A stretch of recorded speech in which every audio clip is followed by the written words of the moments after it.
Hello mga mare! So for today's video, we're going to Korea.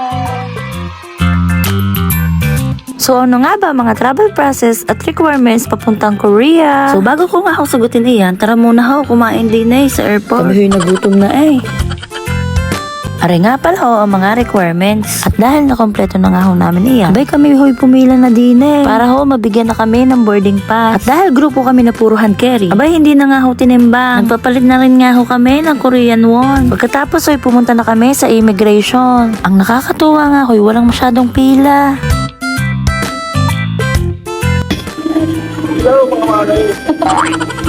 Actually, wala naman ho masyadong tinanong sa immigration. Tinanong lang ho kami kung anong araw kami babalik, mga mare. And then, charan! May ipasyal ko na po ang aking pamilya sa Korea. Actually, 6 na taon ho akong nagkayaw para ho may paranas ko ho sa kanila. Gusto ko ho kasi